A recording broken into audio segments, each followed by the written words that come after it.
Hi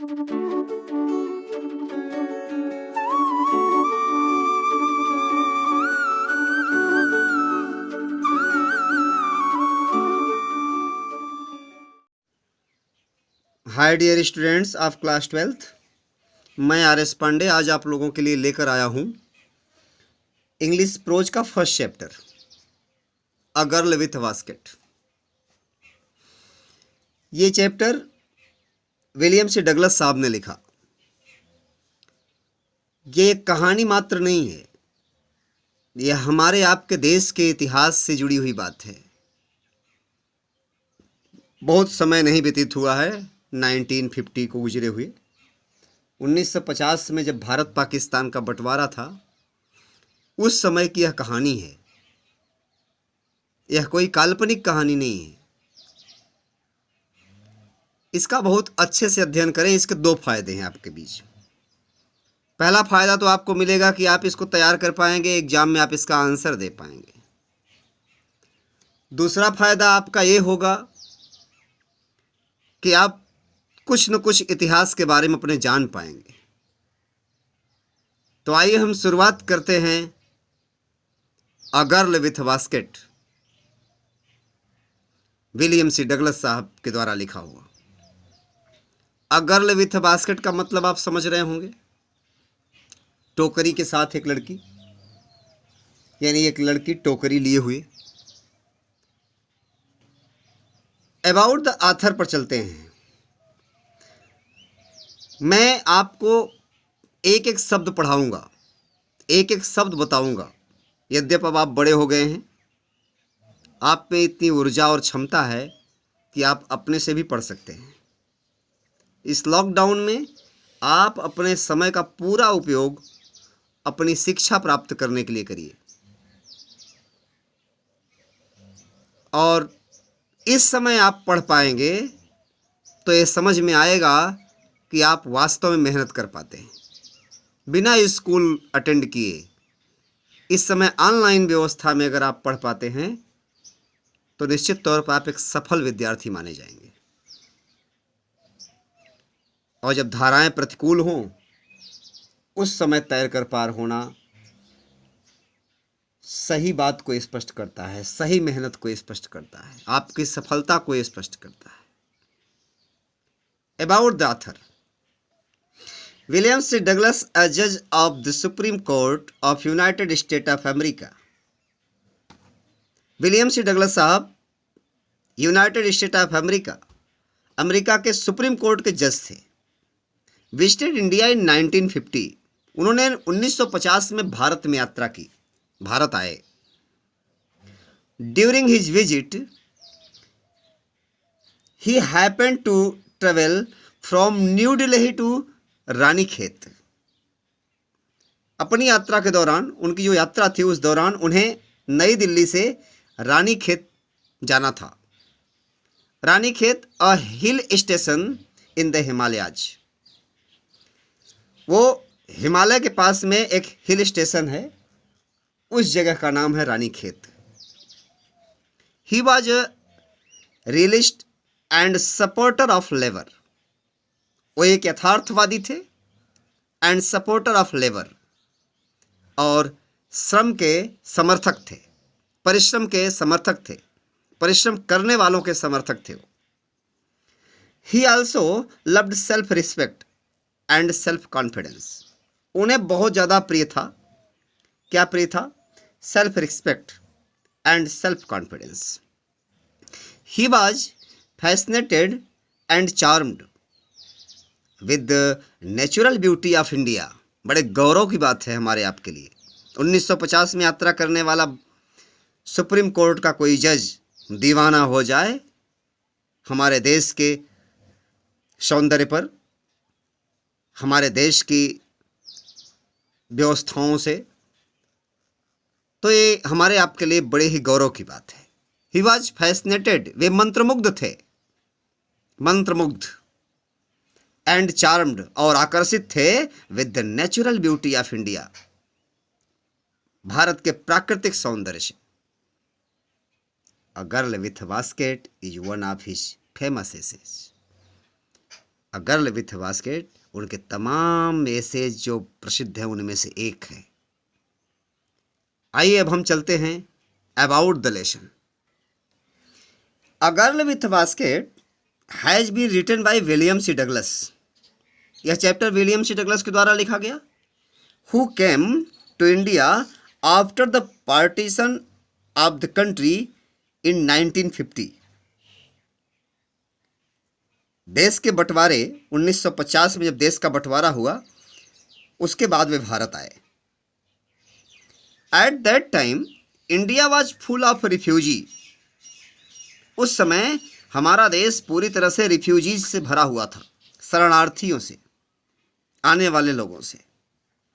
who were driven away by the communal fanaticism of Pakistan, जो कि वहां से निकले थे, वहां से भगाए गए थे, चले आए थे। By the communal fanaticism of Pakistan. Communal fanaticism means होता है सांप्रदायिक कट्टरपन। कम्युनल मीन्स होता है सांप्रदायिक, फैनेटिसिज्म कट्टरपन।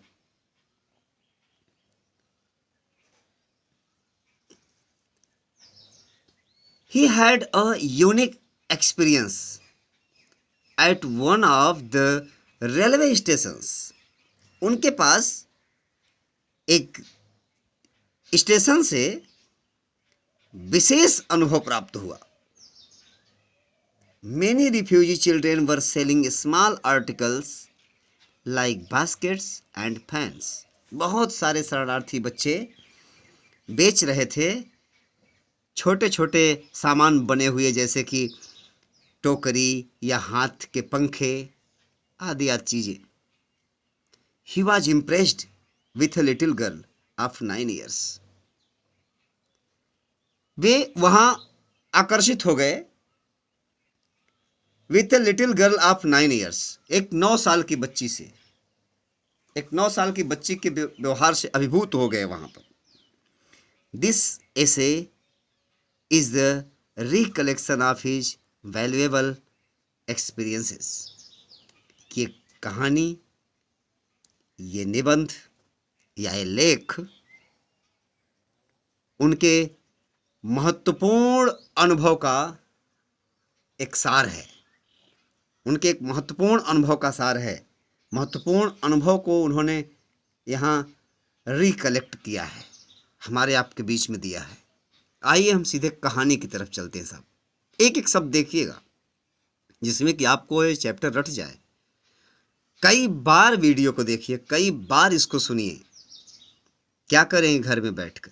अगर आपके पास बुक नहीं है तो इसीलिए तो मैंने सीधे कैमरे का मुंह बुक के ऊपर रखा है, जिसमें कि आपको बुक की भी आवश्यकता महसूस न हो और आप आसानी से इसे पढ़ सकें। I had left New Delhi for the Himalayas. मुझे हिमालय की तरफ जाने के लिए नई दिल्ली से चलना था। हम चले, हमने दिल्ली को छोड़ा हिमालय के लिए। I was going as far as Bareilly by train and then by car to Ranikhet. I was going as far as Bareilly.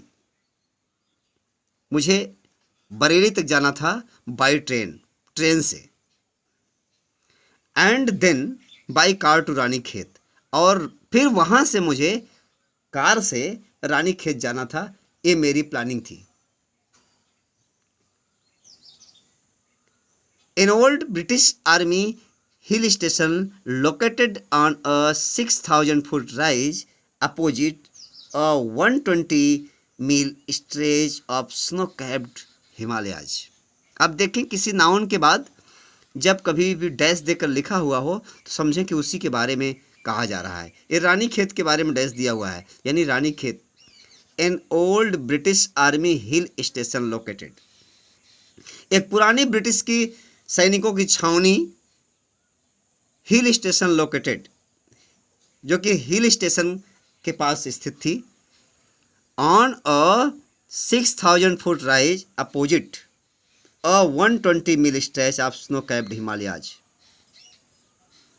6,000 feet ऊंचे और 120 मील दूर तक बर्फ से ढके हुए हिमालय के बगल में एक हिल स्टेशन पर ब्रिटिश की आर्मी स्थित थी।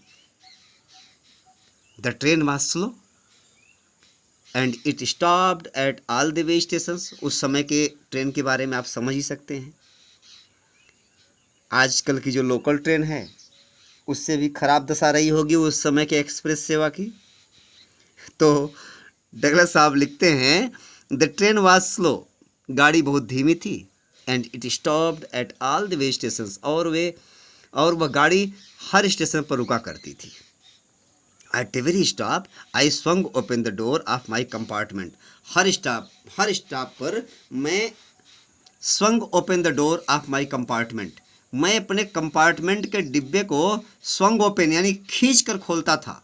कंपार्टमेंट के दरवाजे को, अपने कंपार्टमेंट में समझते हैं ना ट्रेन का डिब्बा, उसके दरवाजे को खींचकर मैं खोलता था। एंड वॉक्ड द प्लेटफॉर्म, और फिर मैं प्लेटफॉर्म पर टहलता था। यही एक काम था, यह एक काम नहीं था। आप जाने इसको, बहुत बुद्धिजीवी व्यक्ति थे वो। डगलस साहब वहाँ स्टेशन पर उतरकर जो टहलते थे वो केवल मौज मस्ती के लिए नहीं, वो भारत की स्थितियों का अवलोकन करते थे। हमारी आपकी स्थितियों का अवलोकन कोई भी इसी तरह से करेगा। इसीलिए कहा जाता है कि हम नेक बने, हम अच्छे बने, हम ज्ञानवान बने, जिसमें कि हमारे चेहरे से, हमारे हाव भाव और हमारे विचारों से लोग अभिभूत हों। कब किस राह पर कौन हमें वाच कर रहा है इसका पता हमें नहीं चल पाएगा, लेकिन एक दिन हमें पता जरूर चलेगा जब उसकी कलम चलेगी कि मैंने उस राह पर उसे देखा।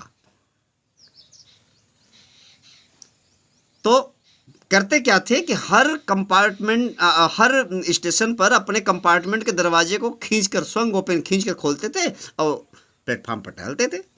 The platforms were packed with people. जो प्लेटफॉर्म था वो भरा हुआ था लोगों से। किस तरह के लोगों से, जरा से देखें कैसे पीपल, देखिए डैश देकर आगे लिखा हुआ है, यानी इसी तरह के लोग होंगे।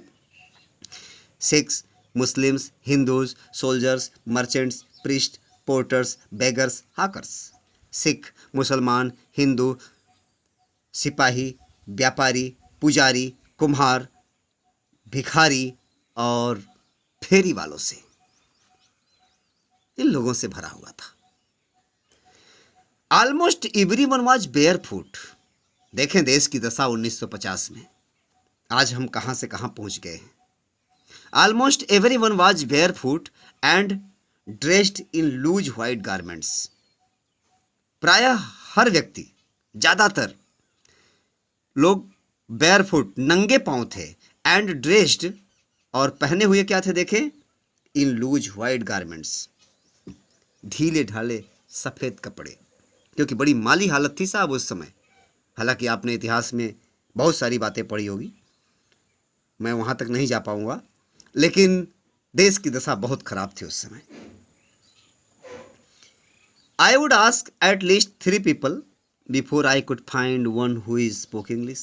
सबसे बड़ी प्रॉब्लम यही थी डगलस साहब की। लिख रहे हैं कि I would ask at least 3 people, कम से कम जब मैं 3 लोगों से बात करता था तब मैं कहीं जाकर किसी एक को पाता था who spoke English, जो अंग्रेजी जानता था। यानी कई लोगों से बात करने के बाद मुझे एक अंग्रेजी बोलने वाला मिलता था। कहने का तात्पर्य यह है, वहाँ 3 का मतलब 1 2 3 की ही गिनती मत समझिएगा। कई लोगों से बात करने का के बाद उन्हें कोई एक इंग्लिश बोलने वाला मिलता था, क्योंकि इनकी प्रॉब्लम ये थे कि हिंदी जानते नहीं थे, उर्दू जानते नहीं थे। इनके सामने समस्या थी कि कोई इंग्लिश बोलने वाला मिले तो मैं किसी के बारे में पूछूँ तो ये मुझे बताए। We would talk world affairs and every major topic. जब कोई मिलता था इंग्लिश वाला तो उससे बात क्या करते थे, वर्ल्ड अफेयर्स की बात करते थे, विश्व की घटनाओं की बात करते थे, एंड एवरी मेजर टॉपिक, और तमाम उन दिनों के जो आवश्यक बिंदु थे उन पर बात करते थे। The news of the day produced, उन दिनों प्रसारित होने वाले समाचारों पर बात किया करते थे। जैसे आज आप कोरोना के विषय में हर जगह चर्चा सुनेंगे। और इतना नहीं, ये लॉकडाउन न होता ना तो हर चौराहे पर कोरोना की दवा बनाने वाले बैठे होते और सबको यही कहते कि क्या बताएं, सब बेवकूफ़ हैं, इसको ऐसे कर दें तो कोरोना भाग जाएगा। आप जानते हैं ना, सलाहकार हमारे यहाँ रायचंद बहुत हैं। देखें फिलहाल तो आगे देखें। In this way I was trying to get a feel of the pulse of the nation. इस तरह से मैं कोशिश कर रहा था। क्या कोशिश कर रहे थे? To get a feel of the pulse of the nation. राष्ट्र की नब्ज टटोलने की कोशिश कर रहे थे। राष्ट्र की नब्ज टटोलने का आशय समझें आप। राष्ट्र के प्रति राष्ट्र जो निवासी हैं यहाँ के, उनके मन में क्या विचार चल रहे हैं। Checking opinion against official attitudes and reports. और लोगों की राय ले रहे थे कि सरकार के क्रियाकलाप के बीच में या सरकार के क्रियाकलाप के साथ इन लोगों की मानसिकता कैसी है, ये तलाश रहे थे कि लोगों के विचार कैसे हैं। इस तरह से भारतीयों अथवा वहाँ जो लोग थे स्टेशन पर, उनसे भारत के विचारों अथवा भारत के प्रति उनके क्या विचार थे, इसको जानने की कोशिश कर रहे थे डगलस साहब। अरे जज थे सुप्रीम कोर्ट के, तो निश्चित तौर पर अपने दिमाग का सही उपयोग कर रहे थे। जहाँ आए थे वहाँ के विषय में जानने का फर्ज भी बनता है, और लोग आते जाते भी हैं अगर कहीं, तो उनका उद्देश्य भी यही होता है कि हम अगर घूमने गए हैं तो हम वहाँ के बारे में जानें। आगे देखिए अगले पैराग्राफ में क्या लिखते हैं। The route lay through one of the richest of India's agricultural areas. वह रास्ता ले थ्रो होकर गुजरता था one of the richest of India's agricultural areas, भारत के तमाम कृषि प्रधान क्षेत्रों में से किसी एक से होकर। तमाम कृषि प्रधान क्षेत्र हैं, उनमें से किसी एक जगह से वो रास्ता गुजरता था। This was the plain of the upper Ganga river. एक गंगा के ऊपर का समतल भाग था। 1000 feet above sea level but tropical. समुद्री तह से लगभग 1000 फीट ऊंचा था, बट ट्रॉपिकल, लेकिन बहुत ही उष्ण था। The Ganga was brown silt. Ganga ji भूरे रंग की थी। Swollen with flood waters. चारों तरफ बाढ़ का पानी फैला हुआ था। Its overflow in inundating thousands of acres of rice. इनके बहाव ने, पानी के इनके बहाव ने गंगा जी के inundating thousands of acres of rice, हजारों एकड़ चावल की खेती को डुबो दिया था। यानी आप समझ रहे हैं उस समय का महीना कौन सा रहा होगा। लगभग यही अगस्त वगैरह का रहा होगा, जुलाई लास्ट अगस्त के आसपास, क्योंकि उसी समय हमारे लोगों के यहाँ बाढ़ आती है। To the north were jungles. उत्तर की तरफ जिधर से गुजर रहे थे उसके उत्तर की तरफ जंगल थे। Great expanses of grass. ऊंची ऊंची घासें थी। Higher than a man's head. आदमी से ऊंची बड़ी बड़ी घासें थी। And unbroken except for an occasional clump of trees. और न टूटने वाले पेड़ों की लड़ी थी। बहुत दूर तक पेड़ थे, यानी ट्रेन चली जा रही है और पेड़ दिखाई पड़ रहे हैं। द होम ऑफ, उस ट्री में देखे, ट्रीज के आगे डैश दिकर लिखा हुआ है आगे क्या था। The home of tigers, elephants, pythons and cobras. उस जंगल में इन लोगों के घर थे। समझ गए होंगे किनके घर थे। टाइगर्स के घर थे, एलिफेंट्स के घर थे, पाइथन्स के घर थे यानी अजगर, और कोबराज यानी विषैले सांप बड़े बड़े। इन लोगों के घर की उम्मीद की जाती थी, ऐसा जंगल था। Everywhere else there was flat land running to the horizon, और everywhere else there was flat land running to the horizon। horizon समझते हैं? horizon का अर्थ होता है क्षितिज। यानी आप समझें कि कहीं अगर कोई शहर न बसा हो, गांव न बसा हो, और दूर तक आपको खुली जगह दिखाई पड़े, तो उसके बाद हमें ऐसा लगता है कि आगे जाकर धरती और आकाश दोनों एक हो जाएंगे, जैसे आकाश नीचे की ओर झुक रहा है। वो लास्ट पॉइंट जब दिखता है तो उसी को हॉरिजन कहते हैं। Flat land running to the horizon, ऐसा लगता है जैसे क्षितिज तक पठार पसरा हुआ है, यानी जमीन दिख रही है। But dotted here and there by the sacred banyan tree or by rows of pucker trees। लेकिन कहीं कहीं, यहाँ वहाँ, कहीं कहीं by the sacred banyan tree or by rows of pucker trees। Banyan tree यानी बरगद के वृक्ष, और पाकर ट्री यानी पाकर के वृक्ष, यानी पीपल जैसा एक वृक्ष होता है, बड़ा विशाल का है, पाकर का होता है। तो इनकी भी रोज हमें दिखाई पड़ती थी। shaped like elms and having thick twisted trunks। और ये जो बनियान ट्री की जड़ें होती हैं, ऊपर से जो तने होते हैं, नीचे आकर वो फिर से मिट्टी में अपना जड़ बना लेते हैं। बरगद के वृक्ष को आपने देखा होगा, दूर से वो हाथी के सूंड की तरह दिखते हैं। वो दिखाई पड़ रहे थे डगलस साहब को। Hot humid air was moving in from the south west. दक्षिण पश्चिम से हॉट ह्यूमिड यानी गर्म और नमी युक्त हवा बह रही थी। Monkeys, some of them mothers, वे बंदर, उनमें से कुछ की माताएं, विथ वेवीज क्लिंगिंग, अपने बच्चों को अपने बदन से चिपकाए हुए, to them and riding underneath, अपनी पेट से चिपकाए हुए थी नीचे की तरफ। Swung off trees at the station, पेड़ों पर से स्वंग ऑफ कूद कर स्टेशन पर आते थे।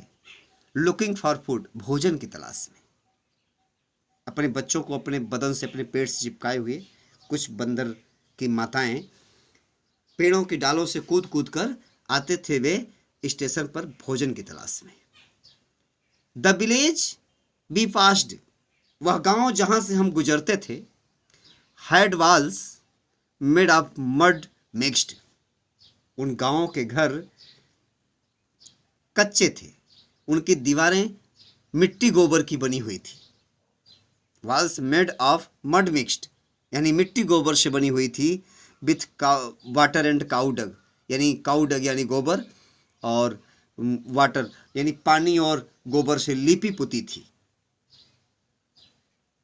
Their pegged roofs were thatched bundles of grass tied to bamboo poles। देखें उस समय की स्थितियां, कितना परिवर्तन हो गया। अब कह रहे हैं कि, लिख रहे हैं डगलस साहब, कह रहे हैं दियर पेग्ड रूफ्स वर थैच्ड, उनकी जो छत थी वहाँ की घर की, वो घास फूस की थी। Bundles of grass tied to bamboo poles, वो मड़हा नहीं देखे आप अपने जीवन में, देखा होगा आपने, हो सकता है कहीं जो गांव के बच्चे हैं वो तो अभी भी देख पाते हैं। झोपड़ी, हट, बांस के पोल के सहारे टिके हुए और बांस के पोल पर बंधे हुए छत और झोपड़ियां। स्ट्रेच्ड अक्रॉस द रैफ्टर्स, चारों तरफ से यही फैले हुए थे, इन्हीं की कड़ी जुड़ी हुई थी, एक के बाद एक। रैफ्टर्स यानी कड़ियां जुड़ी हुई थी। That day the pumpkin wine that crew over them, उस दिनों कद्दू की बेलें, पंपकिन वाइन, कद्दू की बेलें बड़ी होकर उन्हीं के ऊपर लटक रही थी। Were in bloom trailing streaks of yellow over drives wall. वे ट्रेलिंग स्ट्रेक्स लटकती पंक्तियां बना रही थी पीले पीले रंग की उन भद्दी दीवारों के ऊपर। यानी दूर से ऐसा दिख रहा था जैसे कुछ यहाँ लगा हुआ है पीले रंग का, ऐसे बना रहे थे वो भद्दी दीवारों के ऊपर। अगले पैराग्राफ में देखें, at one station my routine of talking with the people was interrupted. एक स्टेशन पर मेरे बातचीत करने का यह सिलसिला लोगों के साथ का अचानक रुक गया, इंटरप्टेड, रुक गया। एज सुना है जैसे ही आई एलाइटेड, मैं उतरा। जब सीढ़ियों से नीचे उतरने की बात की जाती है तो एलाइट शब्द का प्रयोग किया जाता है, चाहे वो ट्रेन से नीचे उतरने की बात हो, चाहे फ्लाइट से नीचे उतरने की बात हो, सीढ़ियों से नीचे उतरने की बात हो तो एलाइट शब्द का प्रयोग करते हैं। आई एलाइटेड अच्छा माना जाता है, आप एलाइट लिखकर अच्छा व्यक्त कर सकते हैं। A group of young children gathered around me. जैसे ही मैं उतरा एक बच्चों का समूह आकर मुझे चारों तरफ से घेर लिया। दे वर सेलिंग बास्केट्स। वे टोकरियां बेच रहे थे। Hand women read baskets with simple design and patterns. हाथ की बनी हुई वे टोकरियां सब हाथ की बनी हुई थी और साधारण तरह के डिजाइन में और साधारण तरह के पैटर्न में वो बनी हुई थी। उसी को बच्चे बेच रहे थे। They held the basket high. वे करते क्या थे बच्चे? टोकरी को हाथ से ऊपर उठाते थे। साउटिंग वर्ड्स, और अपने शब्दों में चिल्लाते थे। आई डिड नॉट नो, मैं समझ तो नहीं पाता था, बट कन्वेइंग अनमिस्टेकेबली देयर डिजायर, लेकिन निश्चित तौर पर मैं उनकी भावनाओं को समझ जाता था कि ये कह क्या रहे हैं। यानी टोकरी उठाकर बच्चे इसे भी ले लो, खरीद लो, मेरी ले लो, मेरी टोकरी देख लो आदि शब्दों को बोलते तो भले ही थे, लेकिन डगलस साहब उनके शब्दों के अर्थ नहीं समझ पाते थे, लेकिन उनके संकेत, उनके हाव भाव समझते थे कि ये बच्चे टोकरी बेचना चाहते हैं और हमें कह रहे हैं खरीदने के लिए। अगले पैराग्राफ में देखें, these were refugee children. These were refugee children, वे शरणार्थी बच्चे थे। When partition between India and Pakistan was decreed, जब भारत और पाकिस्तान के बंटवारे की घोषणा की गई, hundreds of thousands of people pulled up their roots and changed their residence. हजारों लाखों लोगों ने अपने आवास को छोड़ दिया और वहां से निकल पड़े। 9 million people left Pakistan and came to India. 9 million लोगों ने पाकिस्तान को छोड़ा और भारत आ गए। Driven by the fear of religious fanaticism, धार्मिक कट्टरता के भय से पाकिस्तान से भारत आ गए। They were poor people to start with. वे जब चले थे गरीब थे। They were poorer as they began their long trip. वे अत्यंत गरीब थे, इतनी बड़ी दूरी उनके लिए बहुत बड़ी थी। For all they could carry was a bit of food and a few belongings. जो कुछ भी लेकर चले थे उसमें बहुत थोड़ा था। उसमें क्या था? थोड़ा सा भोजन था और थोड़ी सी अपनी आवश्यक बिलोंगिंग्स, वस्तुएं थी। सून, शीघ्र ही, दे वर आउट ऑफ फूड। हुआ क्या साहब कि कुछ दिनों के बाद जब वहां से लेकर जो चले थे, खाना उनका खत्म हो गया, उनके पास भोजन नहीं रह गए। अ फ्यू डेज आफ्टर, कुछ दिनों के बाद, दे स्टार्टेड, अपने जब वो चले थे उसके कुछ दिनों के बाद, दे बिगेन टू फॉल, वे गिरने लगे। बाय द वे साइड, रास्तों में ही। From the weakness of hunger, भूख की कमजोरी के कारण। एंड डाइड, और मर जाते थे। फेयर दे फेल, जहाँ कहीं भी वे गिरते थे। कितनी वेदना की बात है, कितनी कष्ट की बात है कि भूख से तड़प कर मर जाते थे। आज के कोरोना प्रभावित समय से कम दुख का मामला 1950 का बंटवारा नहीं था। एक साथ 9 मिलियन पीपल एक साथ पाकिस्तान को छोड़े और भारत आए। बड़ी ही दुख भरी बात थी।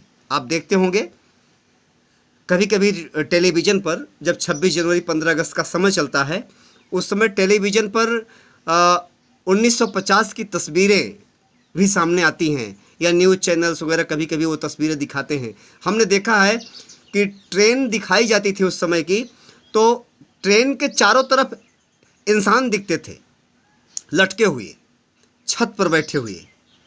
बड़ी ही खराब दशा थी वो 1950 की, जब भारत पाकिस्तान का बंटवारा हुआ था। तो आइए अगले पैराग्राफ में चलते हैं। The children selling baskets were sons and daughters of these refugees. ये जो रिफ्यूजी थे उन्हीं के लड़के लड़कियां थे, वे बच्चे जो टोकरी बेच रहे थे।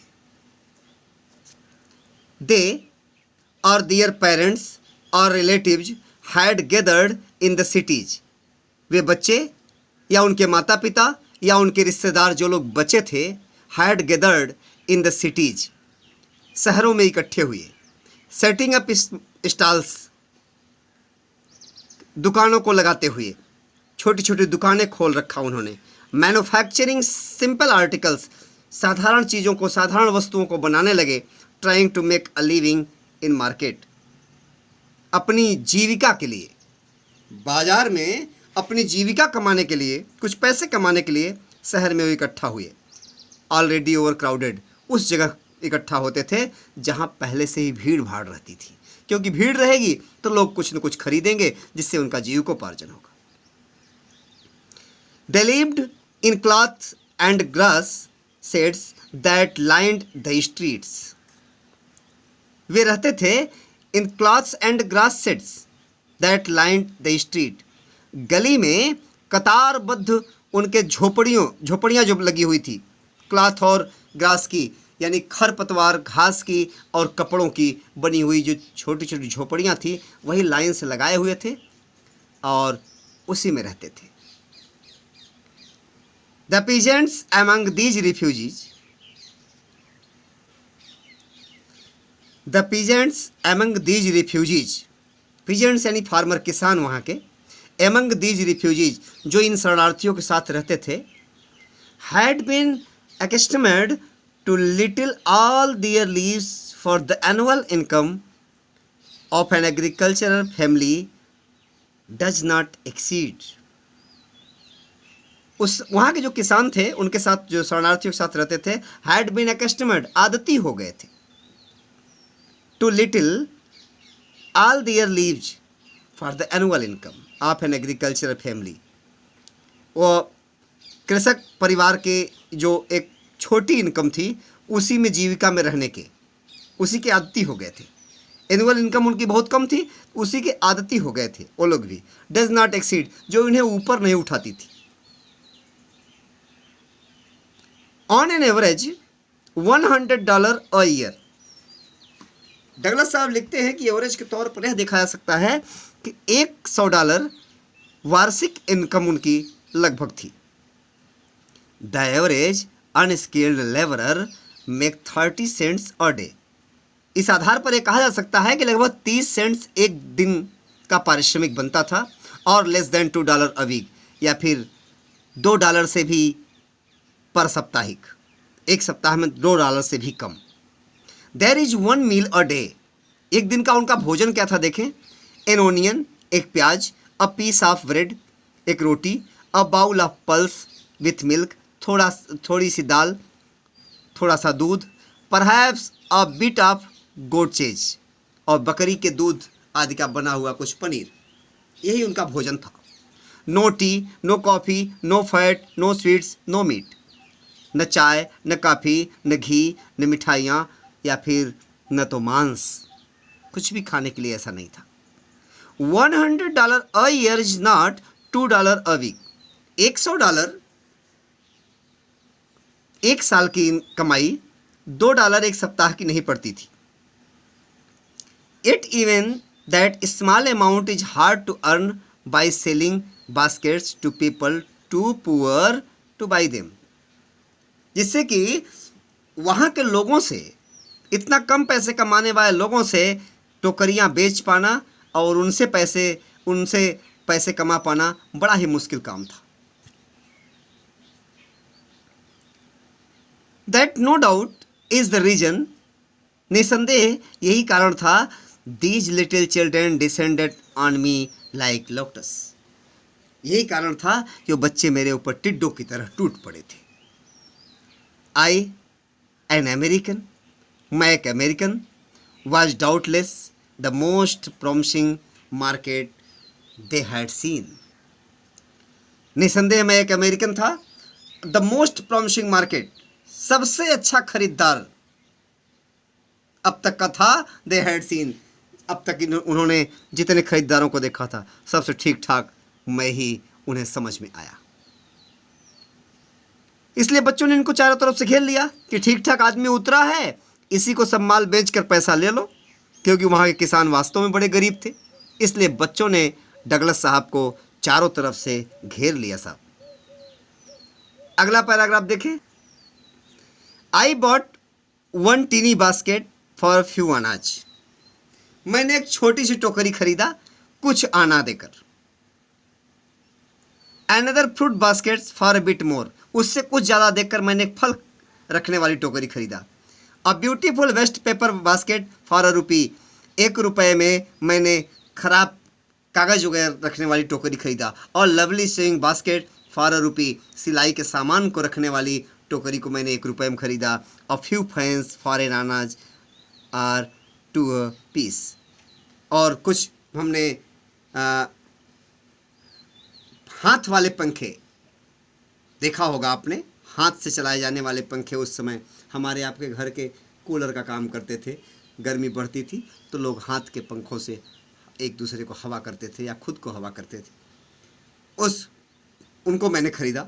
माई arms were filled and I had not spent 50 cents, Douglas साहब लिखते हैं कि मेरी बाहें बिल्कुल भर गई, मेरे हाथ में जगह नहीं रह गया साहब। और कह रहे हैं कि I had not spent 50 cents, और अब तक मैंने 50 सेंट्स भी खर्च नहीं किए।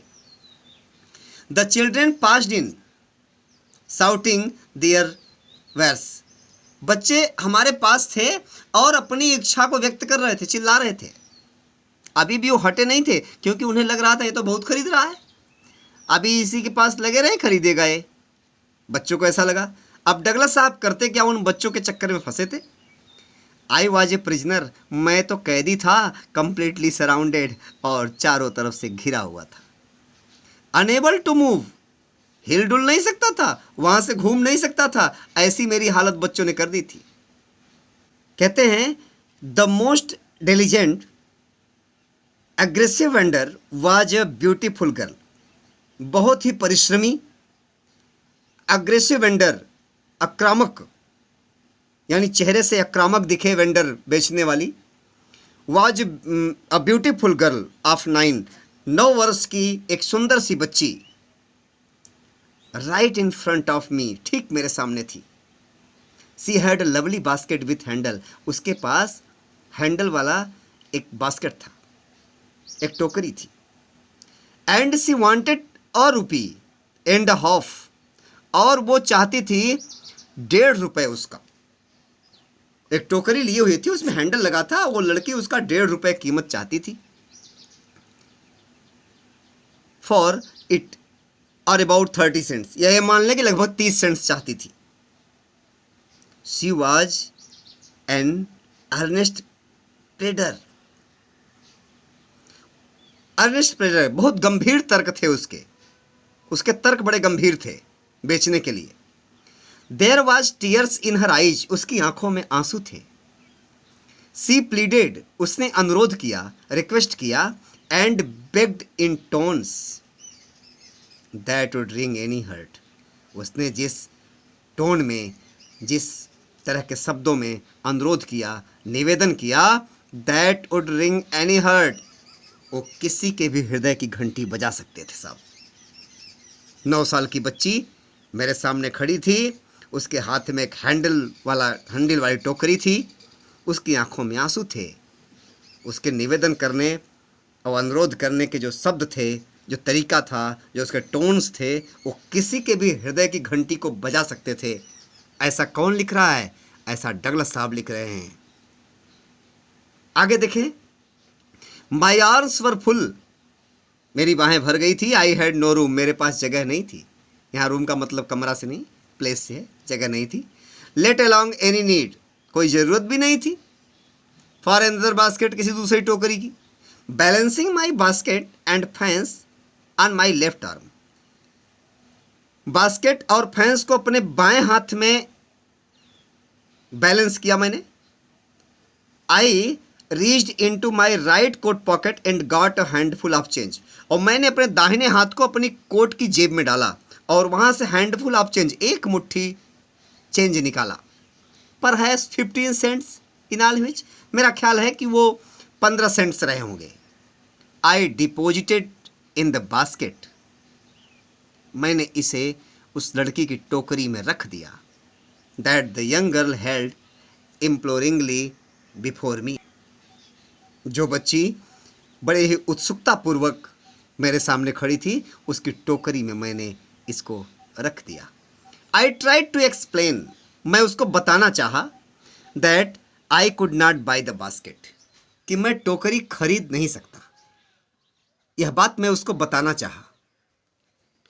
But extended the gratuity as a substitute, but extended the gratuity as a substitute, मैंने इसको धन दान के तौर पर दिया है। एक्सटेंडेड दिया है, दिया, ग्रेजुटी धन दान, एज अ सब्स्टिट्यूट विकल्प के तौर पर मैंने इसको दिया। I realised at once what offence I had given, मैंने तुरंत महसूस किया, व्हाट ऑफेंस, जो कुछ आई हैड गिवन, मैंने उसको दिया। दिस चाइल्ड ऑफ 9, और 9 साल की बच्ची, dressed in rags and on the edge of starvation, भद्दे कपड़ों में, मैले कुचैले कपड़ों में, भूख से मरने की स्थितियों में, रेज्ड, जो भूख से मरने की, एज ऑफ स्टार्वेशन, भूख से मरने की दशा में पर जो बच्ची थी। रेज्ड हर चिन, उसने अपनी ठुड्डी को उठाया। रीच्ड इनटू द बास्केट, और टोकरी में उसने झांका। And with all the pride and graciousness of a lady,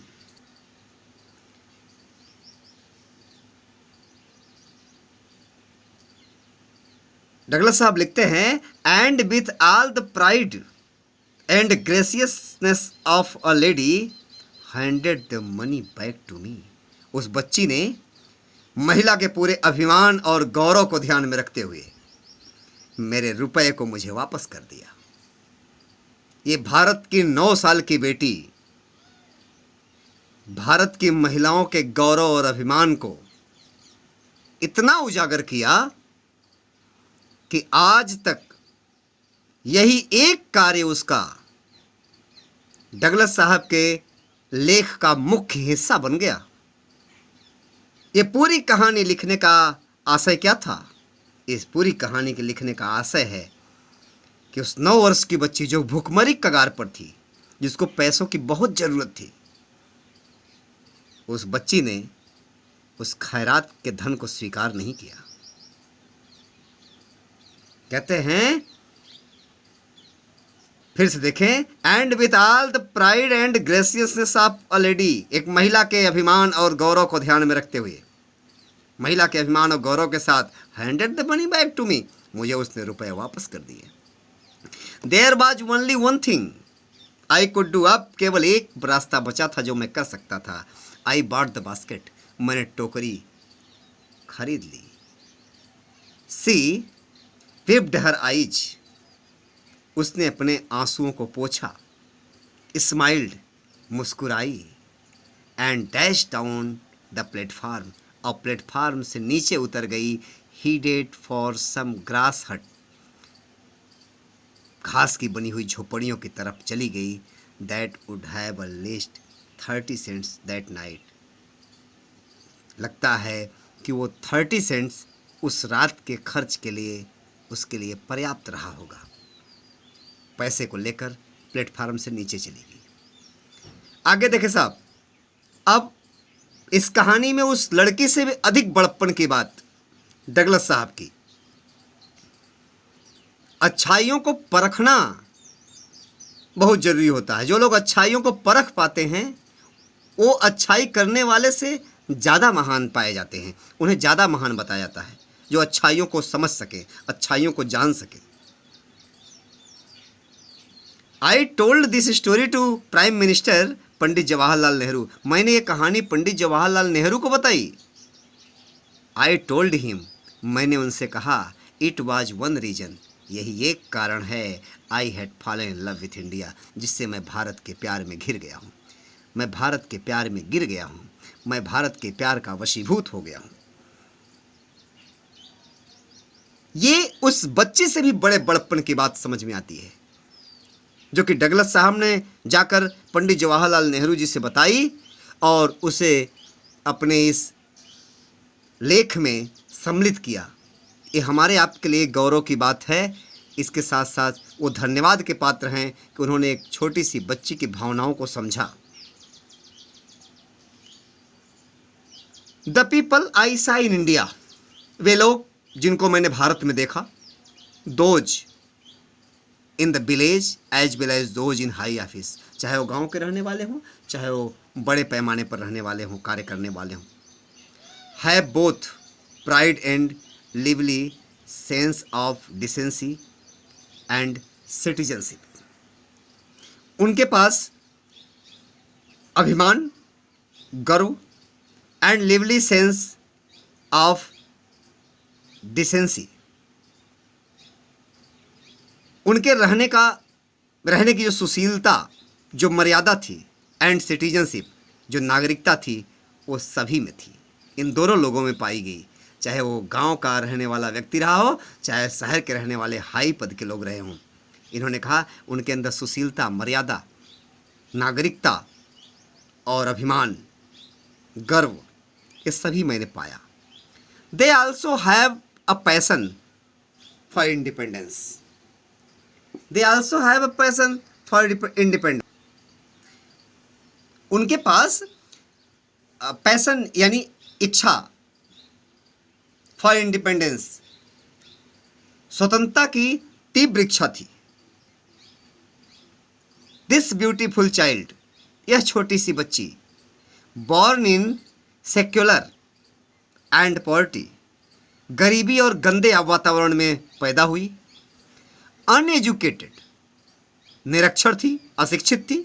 in both, दोनों तरह से, ग्रामर एंड मैनर, शिक्षा से भी और साथ से भी, यानी संबंधों से भी, दोनों तरह से, मैनर से भी और ग्रामर से, पढ़ाई लिखाई से, ज्ञान से, दोनों तरह से अशिक्षित थी। उस बच्ची ने अगली बात देखें, उस बच्ची ने had given me a glimpse of the warm soul of India. उन्होंने कहा हैड गिवन मी, उसने मुझे दिखा दिया, a glimpse of the warm soul of India, ज्वलंत भारत की एक झलक, वार्म सोल ऑफ इंडिया, भारत के ज्वलंत हृदय की एक झलक दिखा दिया उस बच्ची ने, जो दोनों तरह से अनएजुकेटेड थी। आपको बहुत बड़ी सीख मिलती है इसमें। आप इस समय 17 साल, 18 साल, 16 साल के हैं। 9 वर्ष की बच्ची ने इतने गंदे वातावरण में रहकर, इतनी गरीबी और भुखमरी कगार पर खड़ी होकर वार्म सोल ऑफ इंडिया दे सकती है, तो मेरा ख्याल है कि आप भी अपने जीवन में जहाँ भी जाएं, वहाँ ये भारत की जो झलक है, कम से कम उस बच्ची से ज़्यादा अच्छा नहीं तो उतना तो ज़रूर प्रदर्शित करें।